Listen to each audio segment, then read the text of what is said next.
Coming up on this week's show, Meghan Maslow is here as part of the 2017 GRL blog tour, and Dani from Love Bytes is here to shine a spotlight on some authors that she's been reading.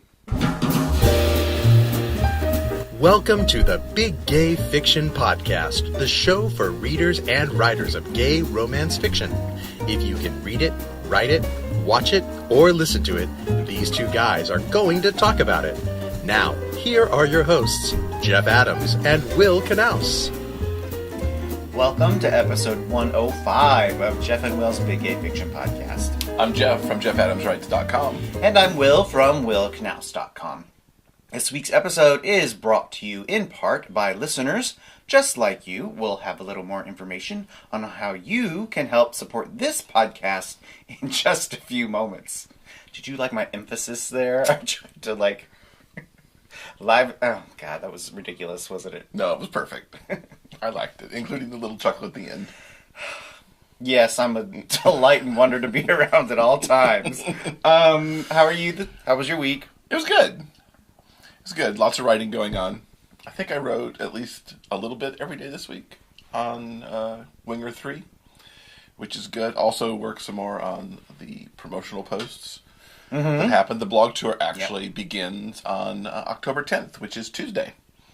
It'll be over at Good Book Reviews, and there'll be a link in the show notes to the entire blog tour schedule so you can follow along if you wish. I will be giving away some goodies. A grand prize winner from across the entire blog tour will get a paperback copy autographed of the new book, and somebody from each tour stop will also win an ebook copy. So that'll start happening on Tuesday. Ta-da! We also worked on our new book this week.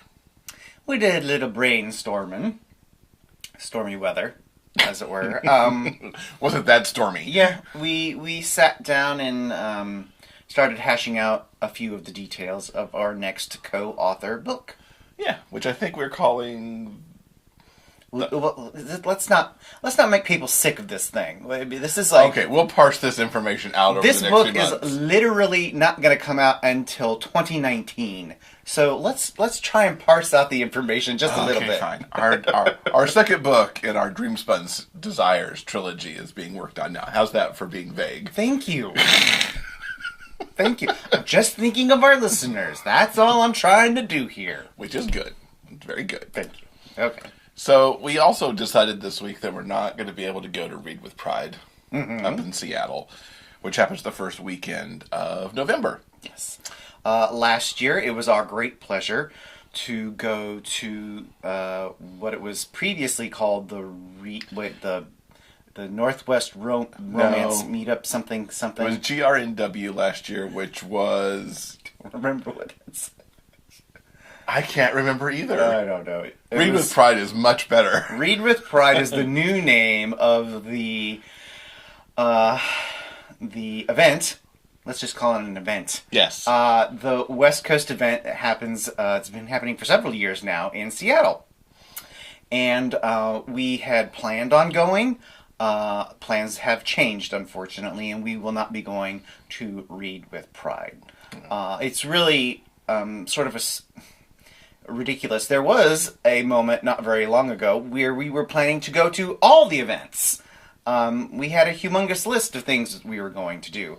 And now, we're not doing any of them. Yeah. GRL will be our last event for the foreseeable future. It's going to be many, many, many months before we even consider doing anything else. Yeah, and it all ties back to the move we talked about last week. Actually, the Read with Pride thing doesn't really tie back to the move, but it validates the move. Because why we can't go is because the airline that serviced us to get us to Portland, and therefore up to Seattle, decided no longer to serve us as of August 1st. So, we can't get there. Well, we could, but it's been a lot more money to do it, and it's just crazy town. It is, time and cost prohibitive, unfortunately. Yeah, so hopefully we'll go back to Read with Pride in 2019, when we can just make a hop from Sacramento to Seattle. And we encourage people in the Northwest to definitely go to this event. They've started posting the authors who are attending, and some of the workshops will get posted soon. They have a writing track that's happening on the Friday. There are readings scheduled, and it looks like it's going to be a really fun event. And I'm sad we can't get there, but we certainly encourage those of you in the Northwest to go give it a check out. It's a great couple of days at the Seattle Public Library, and we will link to it in the show notes so people can get some details. All the deets. All the deets, yes. So this Wednesday, October 11th, is the 29th annual National Coming Out Day, which is actually an international event that happens. Certainly coming out, however you identify, whether you're in the LGBTQ plus spectrum or if you're an ally, matters oh so much, especially in these days that we live in right now. You may have seen in the news last week where the Department of Justice issued a couple of, I think they were called memos, that were distinctly anti-LGBTQ. And the Mississippi religious freedom law went into effect on Friday. So the more people that can come out and show that we're out there and not second-class citizens, perhaps the better. There you go.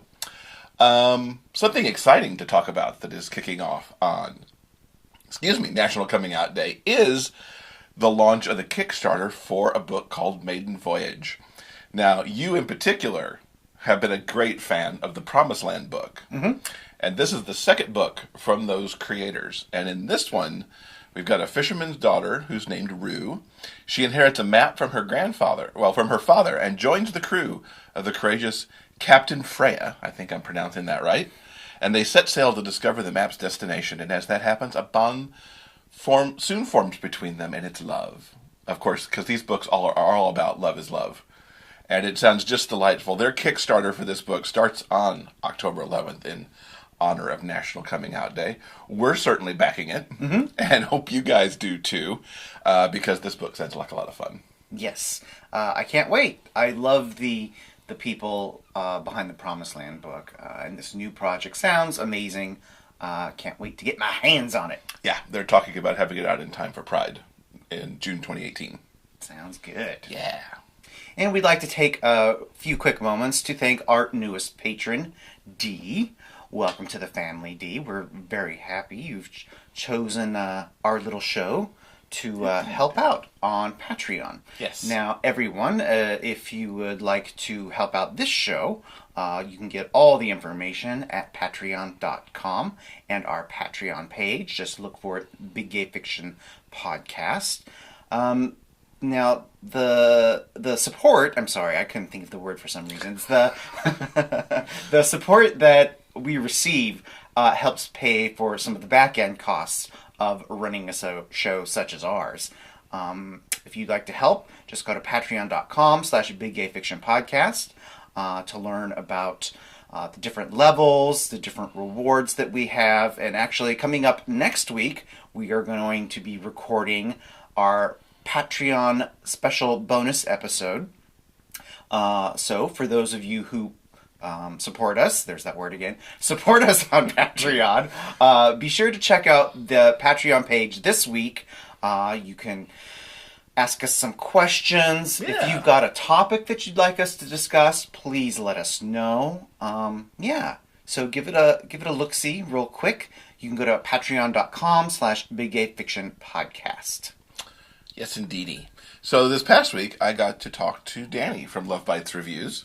We love talking to Dani. We look forward to seeing Dani at GRL, because it's been a while since we've got to see her. She has put together an amazing list of authors and books that she's been reading that she wants to share with everybody. And believe me, after you listen to this list, there's a lot of stuff in the show notes for you guys to go check out, too. I'm excited to welcome back to the podcast Dani from Love Bytes Reviews. Hi, Dani. Welcome. Hi. So I know you've got some authors that you want to talk about this month. Where would you like to start? Because I know the authors, of course, but where would you like to start off?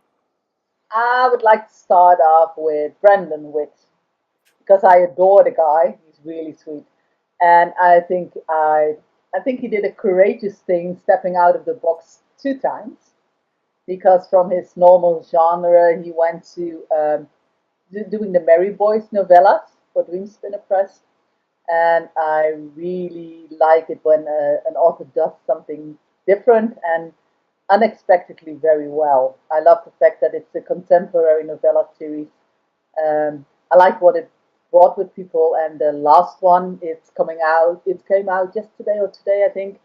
Yesterday, I think. It's Beats and Confetti, Mm-hmm. and that's the fourth one, and that's a perfect wrap up of everything. And it's like the series continued to grow over the four books. Last one was really fantastic. So really recommendation for me. Also, the other what I also like is that he created an alter ego in Rosalind Abel and wrote total contemporary, which I'm a contemporary girl, so I really liked. And I love the fact that he isn't hiding that or anything. It's not a secret personality or whatever.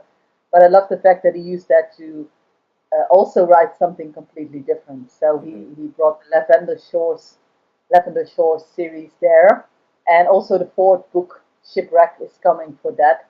And it's also, yeah, I really like it. I really like the fact that it's completely different than you're used to of Brandon Witt, and I like that he totally stepped out of the box of that one. So for both of those series, and I really am kind of a bit sad to see them end, both of them after four books. I really hope he continues to do something like that. I'm a series girl, so I like the fact that the characters walk in around each other's books and whatever. How do you call it in English? I have no clue. But I always say like they go in each other's books, and I love to see characters coming back in that book. So He really that, he hit two of your things between series and contemporary. yeah, but I admit I don't make a secret of that. I like that. I like contemporary and I love series. So for me, and I don't think I'm the only one because I think both the series are quite successful. So yeah, I'm hoping he keeps picking that up and start a new series or something. I like it. I hope it does well for him, of course, obviously too. Yeah, So, absolutely. so you want another one? Absolutely. Let's talk co-authors. Co-authors. I love co-authors. Well, let's pick. I think we talked about it last time, by the way. But okay, I love co-authors. Let's pick up Sloane Kennedy and Lucy Lennox. Lucy Lennox with her Maid Marian series that finished is fabulous. If you like contemporary, if you like series, if you like family, if you like sexy and loving family, and everything is fabulous. It's one of my favorite series I read. Sloane Kennedy and she partnered up, and Sloane Kennedy is, I think, famous for her Protector series. It's more suspense, more a bit angstier, so to speak. They both have their own separate series. What I like about Sloane Kennedy is it's not that much the Protector series, but her series before that. You have the Finding series and the Beretti series, and those are the series that I made me fall in love with her writing. Them together is totally unexpected cooperation, in my opinion, because they are like sometimes you see authors co-writing and you think, oh, they match a certain genre or something like that, and those two authors were completely different for me, and I think they did a wonderful job with the first release, Lost and Found, and the second one is coming, Safe and Sound, is also a series. And I also like the fact that still they have their own, um, how do you say it, individual releases. Mm-hmm. Like Lucy Lennox came with Facing Wild, that's a spin off of her Maid Marian series, with a character that came in those series and not part of the Marian family, but a friend, and she developed a new series with that. And Sloane Kennedy came with Pelican Bay series, with Locked in Silence, also a complete new series that I read both of those books also, and really like those. So I think it's really, I think you do a very good job if you uh, can deliver a complete series and still bring out a new series that is just as good or even better for some people or whatever. So Mm-hmm. I really like, and then be able to co-author. I like that. I like that a lot. So yeah. And Now, I know you've recently read a book from one of my very favorite authors, Serena Bowen. yes, I did. I read the books. I think I read the Understatement of the Year a while ago when it came out, but I didn't really pick up anything else from her or whatever. Um, and with the release of Hello Forever, the second book in the Hello Goodbye series, I was like, I heard a lot of rumors about it. I was like, oh, I want to catch up on that one. So I started with Goodbye Paradise, the first one, and that blew me away. That was fantastic, in my opinion. I also read Hello Forever, and I can recommend that one also. But the first one for me, Goodbye Paradise, was I clicked with the characters. I thought it just hit every spot for me. So yeah, funny to see that you read a book by coincidence, because a book that lots of people already read, because everybody was very enthusiastic about the new release, Hello Forever. And yeah, for me it was funny that the first book was totally what got to me. So that was funny. That's awesome. Now, what other you got two other recommendations for us? Yeah, what I wanted to say, we were talking about co-authors and writing together. Unsuspected surprise release came from Devin McCormick and Riley Hart. I really like those authors separately, but also as I say, as a duo, they are golden. For some reason, they managed to do every book is different. Every book has something else in it, and I, for one, couldn't say who writes what. Mm-hmm. So that's funny. And Up for the Challenge came out not that long ago as a surprise release, and it's not part of their recent series or anything. It's just it was a surprise release, and it really is a good book. Really good book. So yeah, really nice, really different than the other ones. They just did three books in the series, and it was just like it wasn't expected or anything. So, and it was really a different book, different characters, different storyline, and it surprised me because it was not what you expect. So, despite their own writing style that I indeed am very fond of, but it's nice to see when you co-author and you see a different book. Wow, a surprise release like that. So that and yeah, and one other one that really got to me was just a little bit like Love. It's from Brooke Blaine, and I think she's in the MM community is most famous of her co-authoring with Ella Frank, but she brought out this book a while ago already, and it's one of the best reads I read in the last months. I can honestly say that it's the start of a series, South Haven, if I'm correct, book one, and I never spoke to her, but I really, after reading the book, I really sent her a message. Don't do that often, but I sent her a message like, "Oh, please let there be another book," because it was so good. So yes, those are two that are already released that I really enjoyed, really liked. And then I have. Do you want two who are coming up that I'm really looking forward to? Absolutely. Well, no surprise there, but they're part of a series. Sorry. Um, I'm really looking forward to Sandrine Caspion. I always have trouble with the name, but she has of course lots of series, but I like her Rockstar series. I really do, and she's finally releasing Strike First, and yeah, that's one I'm really looking forward to because we got teasers in the last book, and it's been a while since she did a new release in that book, in that series. I mean, sorry. So yeah, it's really it's very high on my list, and also on my review list. So let's hope that I get there. And the other one is well, as a series lover, there are a few series that you either love or you hate. And if you love them, you can keep reading them. And that Alexa Land is releasing in October the new First and Forever series book, and that's called Take a Chance on Me. And that's also one. I think it's book 14, perhaps. I don't know. I think it's amazing if you can seriously continue a series that long and still have people asking you for a new book Mm-hmm. every time she releases a new one. because even I admit that there are some series there that I think you should have quit like a couple of books ago. Let's be fair, it's done. And I think if you can continue a series, whatever series, and you continue that for 30, 40, 50 books, and people are indeed still asking for you, like, when is the new one coming? I think you're doing a hell of a job. Yeah, absolutely agree on that. So, well, these are fantastic. This is a fantastic array of things that you've given us this time out. I hope so.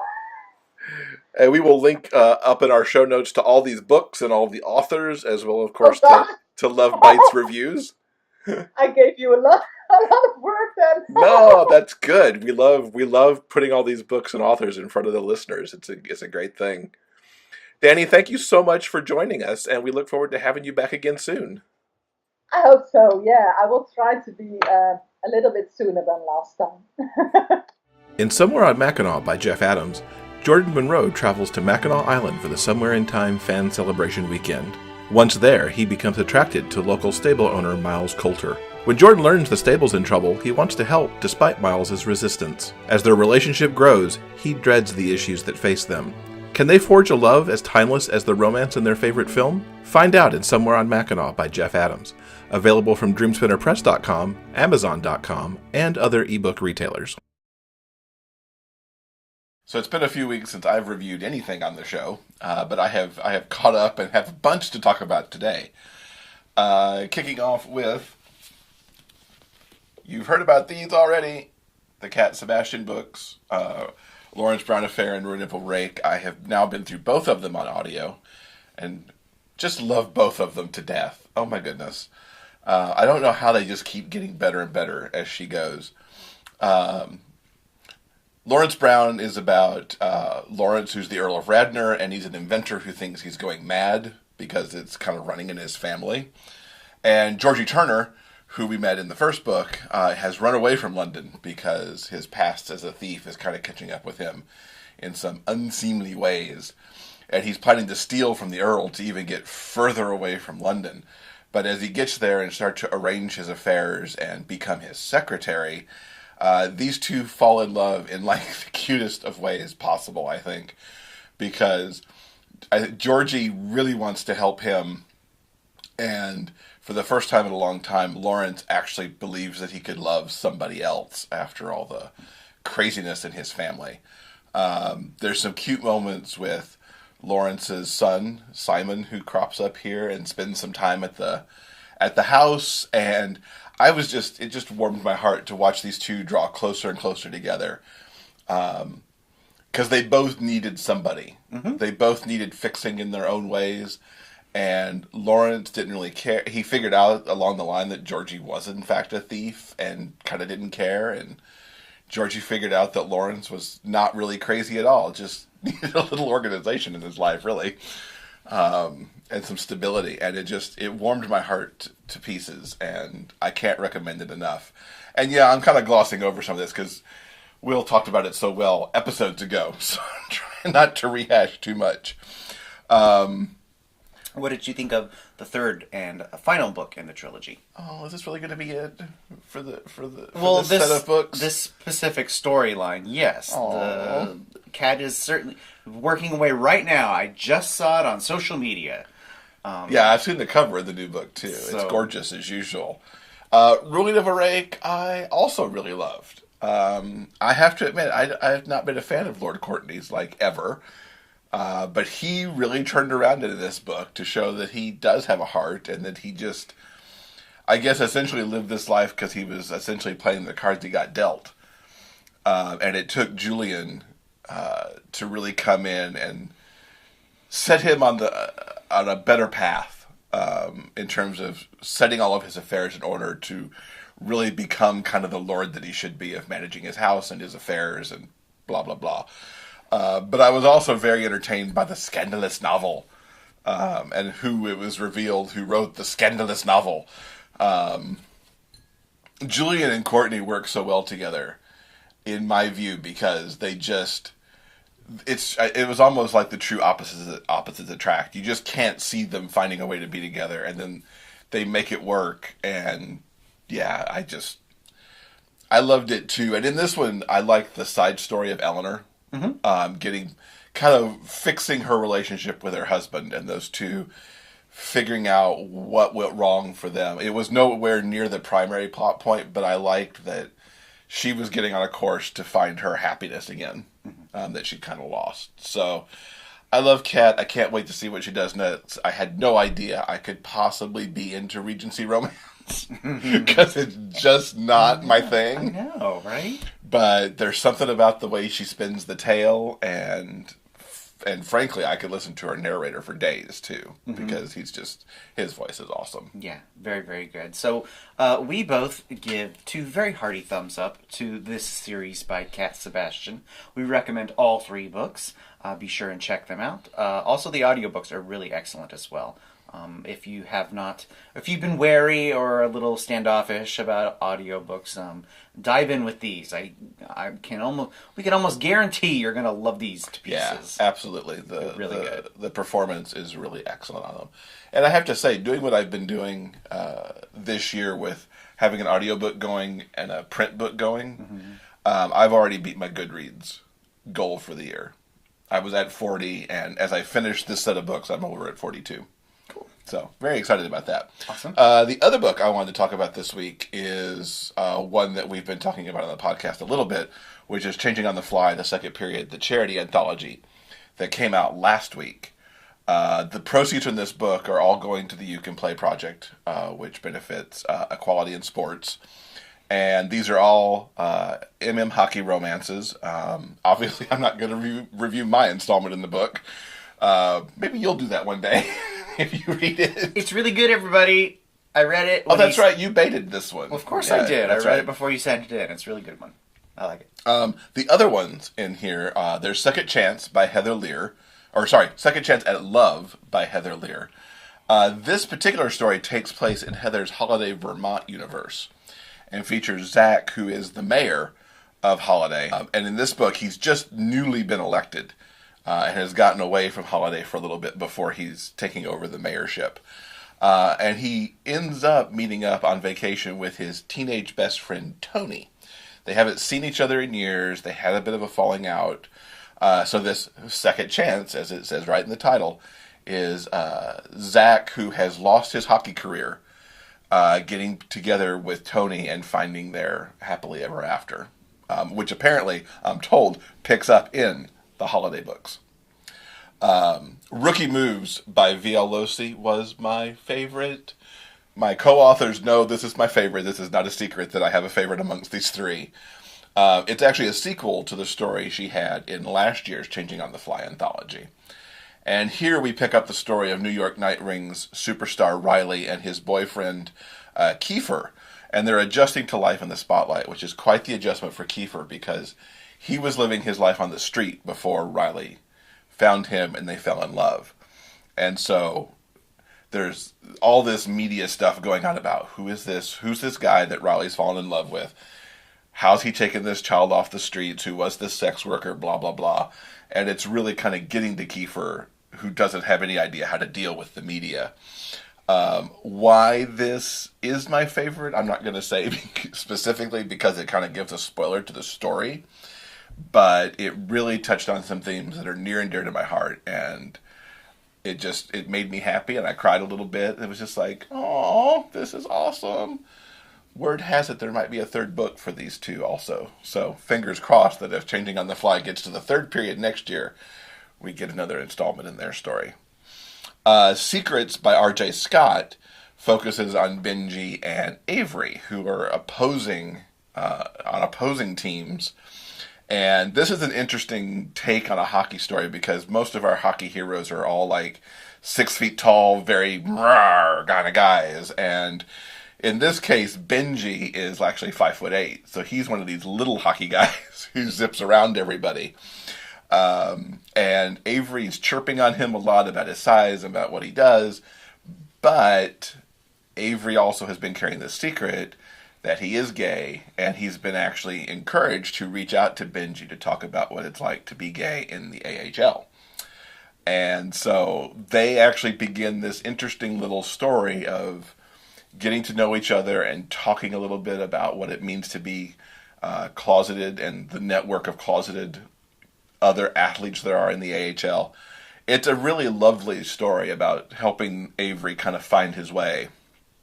And it progresses in a way that, again, I won't spoil, but was like, oh, that's so awesome how that just happened. So I can't recommend these 3 stories enough. And I got to talk with my co-authors last week to prepare for an interview that we're doing on the show. I believe it's in episode 108. I didn't write it down. It's coming up the last episode of the month that you'll find it. So one of the things I like about these stories is that there's such an arc of different players. RJ's got the younger players kind of at the start of their career in the AHL. I wrote a character who is in the middle of his NHL career. He's out, but he's got his own issues going on. VL wrote the hockey superstar, and then Heather wrote the guy at the end of the career. So I like and we didn't even talk about that. It just kind of worked out that way. So I like that a lot. Cool. Yeah. Where can they get this anthology? The anthology is available at all of the regular ebook outlets, and as I said, all the proceeds go to You Can Play, so please do pick it up. It is only available during the NHL season, so it's limited availability on this anthology to pick up all 4 stories for a good price. And of course, we'll have a link to it in the show notes. Fantastic. Yes. Now this week you shocked me.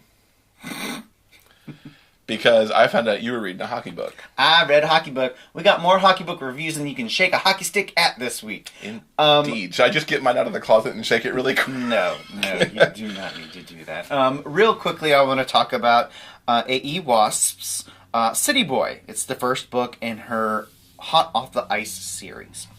And City Boy is about Dakota, a bad boy apple farmer.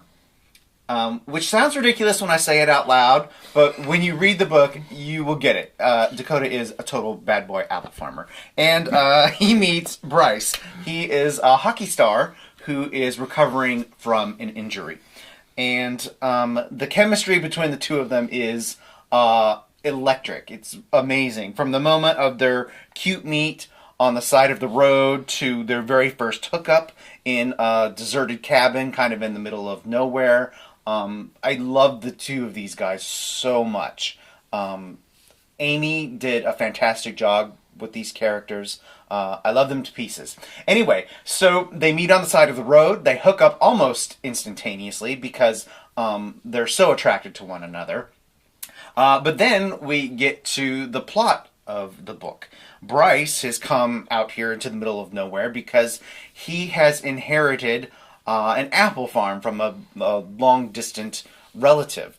And Dakota is the guy he lives on the farm, and he runs it. So Bryce, the big deal hockey star from the big city, is coming down to the farm and has to decide how things are going to go from now on. And he's essentially Dakota's boss. So they have to work on that dynamic, and while they do that, it's impossible. They cannot keep their hands off one another. What was really interesting and what was most appealing about this is that Bryce has just come out. He was sort of trying to figure out his feelings towards men, and the second that he met Dakota, it was, immediately obvious. So not only is this a tangentially related sports book, sort of a fish out of water book, because the city boy comes down to the farm, it's also sort of a first-time gay coming out book, although the drama and the conflict of the book does not revolve around coming out. Mm-hmm. Even though this is Bryce's first relationship, the drama doesn't revolve around that. What it's about really is Bryce has to make a decision. He can certainly just, since he has no idea how to run a farm, he could just simply sell it and be done with it and go back to his life in Seattle. Mm-hmm. He could also choose to continue his relationship with Bryce, and his place in the NHL. But because of Dakota's history, that would be dependent upon coming out. And he's not sure if he's ready to be the first out player in the NHL. So he has to think about that. Also, he could just give it all up and go live an idyllic life with the perfect man on the farm. He doesn't know. That's a scary choice for him because he's literally known Dakota for 5 days. Sure. And even though he's like madly in love with this guy, it's like, am I going to give up absolutely everything I've worked for to like come pick apples with this guy? But he is a bad boy. He's apple guy. Yes, he is. Yes, he is. So that's the main decisions that Bryce has to make. It's really excellent. I love Bryce and Dakota. Like I said, absolutely to pieces. You know how sometimes when you read a book, you just feel like you innately know them, and if they were actual real life people, you would want to hang out with them. That's how I feel about Dakota and Bryce. They're really amazing. So in addition to those amazing characters, there's a large cast of secondary characters. I think the book also deals with themes of what is family, whether you are actually physically related to them or it's your chosen family. Part of this book does take place around the holidays, around the end of the year, around Thanksgiving. I wouldn't necessarily say that this is a holiday book. It just happens to take place during that time. So if you're gonna read this book, read it now, because here we are. We're at the end of the year. We're cruising ever so closer to the holidays. Now is the perfect time to give this book a try. Like I said, I love these guys. I'm really happy that I gave this hockey book a chance. And as a matter of fact, I'm really thrilled that I'm going to get to meet Amy at GRL.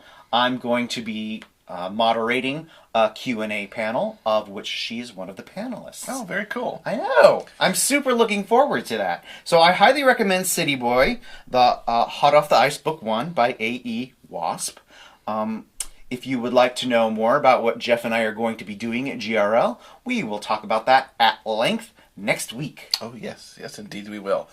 I think I'll have to read this, because this not only...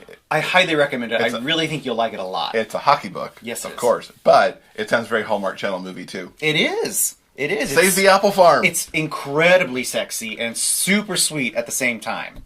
So, yes. Love that.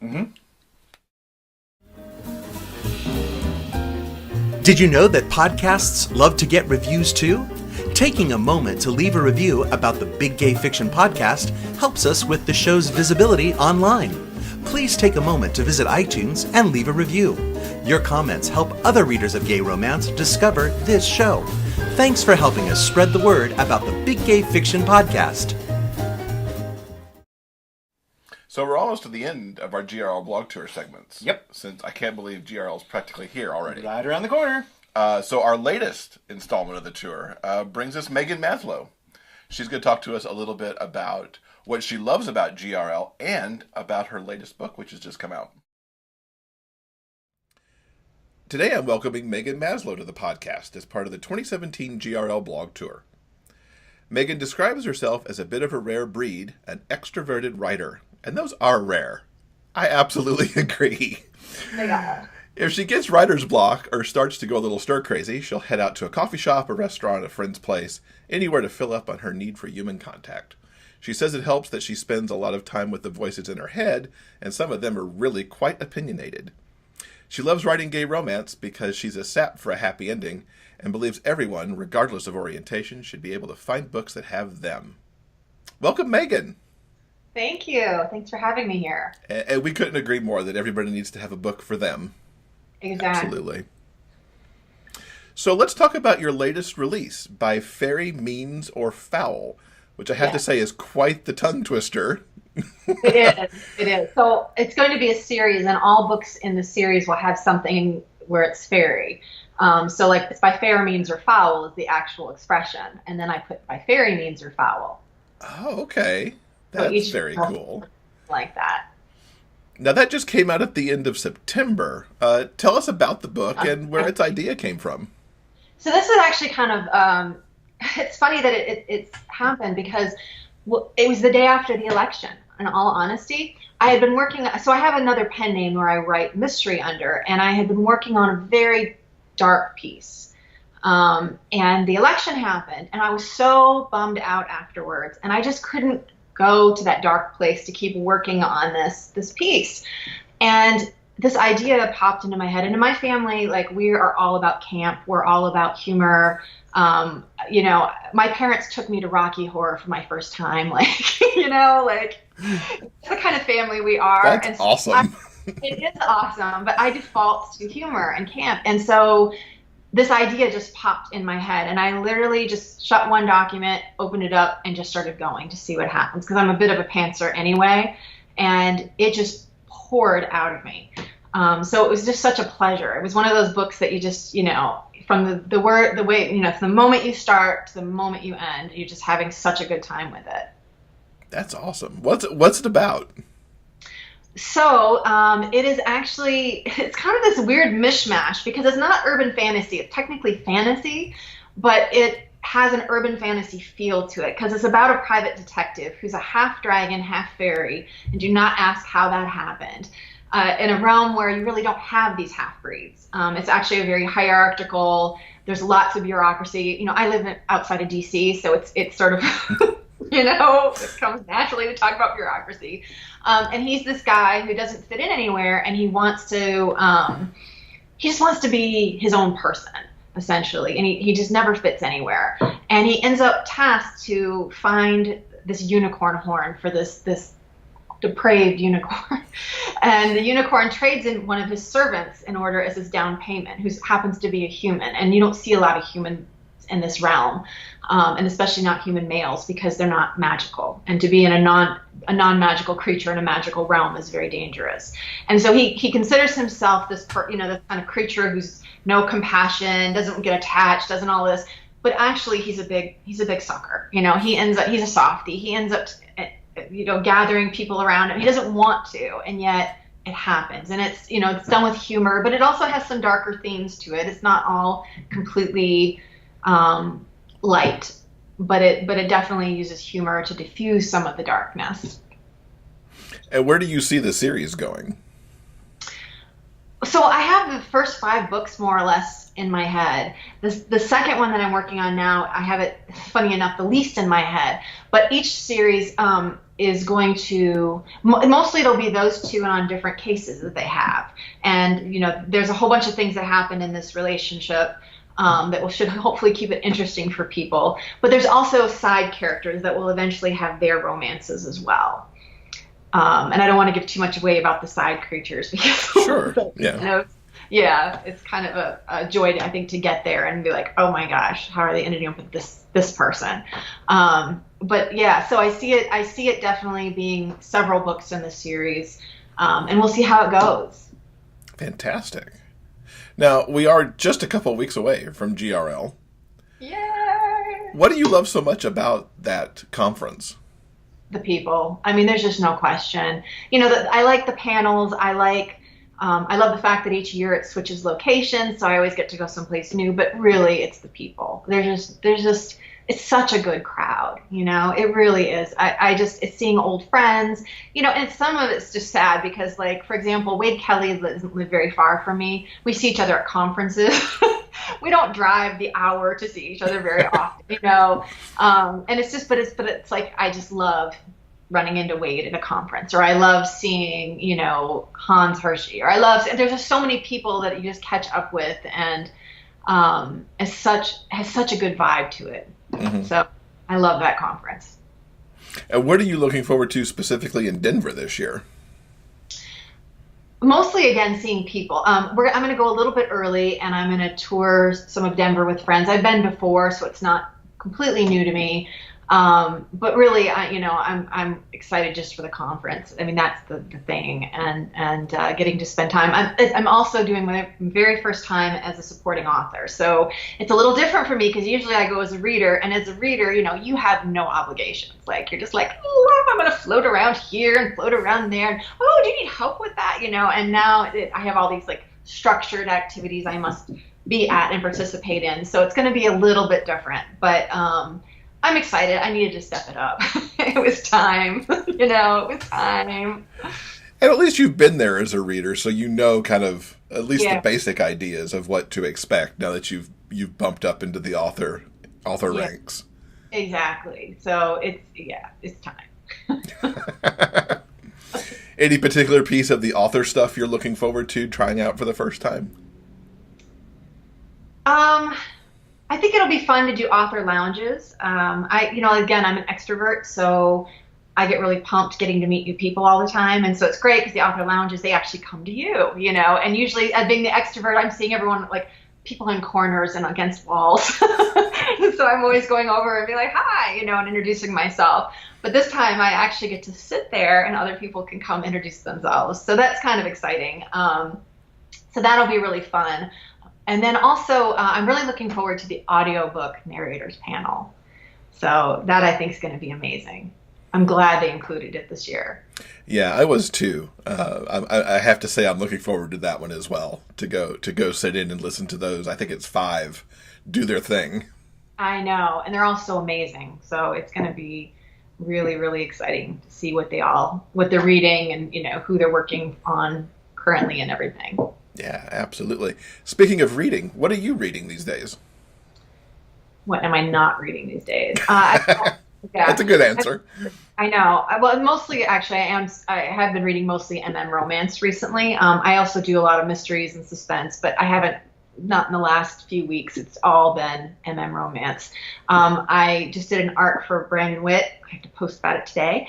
And I've been reading, I just read Devin McCormick and Riley Hart's latest book, which was fantastic. I just downloaded M.A. Church's. She has a new one out at Dream Spinner that's about dragons. So I really go all over the map in terms of where in the romance I fall. In terms of my reading taste, because I like BDSM. I like it all, pretty much. There's not very much within the romance that I don't like to read. Nice. It keeps your TBR quite full, I'm sure. My TBR is just so crazy long right now. Now, I think you're going to help one of our listeners expand their TBR. What have you got to give away? So I would definitely love to give away an ebook of my latest, The By Fairy Means or Foul, to a reader. Fantastic. So we will put a Rafflecopter in the show notes and let people sign up to get their own copy of that. That would be great. Fantastic. So what's the best way for people to keep up with you on social media? Facebook. I should say Twitter, but it's not true. I'm a big Twitter user. I'm trying, but I like Facebook. Facebook is like the black hole. It's like suck, and being the extrovert, oh my gosh, I have to time myself. And I always have my IM up, so it's just, that's easy and by far the easiest way, followed by email. Cool. We'll link to the Facebook as well as to the obvious things like your website and your Amazon book list and whatnot, so people can get your books and keep up. All right. That sounds great. Megan, thank you so much for spending a little bit of time with us, and we look forward to seeing you in Denver. Thank you. I'm looking forward to it. The Big Gay Fiction Podcast is thrilled to once again partner with Gay Romlit as a featured blogger. You can see all the participating blogs and the full GRL blog tour schedule at gayromlit.com/2017 blog tour. Gay Romlit is an annual retreat that brings together the people who create and celebrate LGBT romance for a one-of-a-kind must-attend gathering of dynamic, informal, and diverse fun. Each year, the retreat travels to a new city and hosts tons of events from raucous parties to mellow tete-a-tetes, while still maintaining a spirit of familiarity. GRL is the place to connect with old friends, find family you didn't know you had, and meet with both newly published and established authors in the gay romance genre. This year's retreat is set for October 19 through 22 in Denver, Colorado at the Denver Marriott Tech Center. For more information or to register, please visit gayromlit.com. Thanks again to Meghan for hanging out with us for a few minutes. Make sure to check the show notes page for the Rafflecopter so you can register to get an ebook of By Fairy Means or Foul, which is Meghan's latest book. Sounds good. Yeah, I think that'll do it for this week, too. Yeah. Coming up in episode 106, we will have A.E. Vi. She will be here as part of the 2017 GRL blog tour, and Brandolyn is joining us once again. She's got some book recommendations. Yes, indeed. And also, you and I are going to be talking at length about what we're going to be doing GRL, what people can be expect when they show up in Denver. It's all going to be good. Lots of good information. Yeah. Yeah. Jam-packed. Jam-packed episode. So we look forward to seeing you again next week. Until then, everyone, please keep reading. For detailed show notes and the complete episode backlist, go to biggayfictionpodcast.com. New episodes are available every Monday on all major podcast distributors and YouTube. Thanks for listening. We'll see you next week.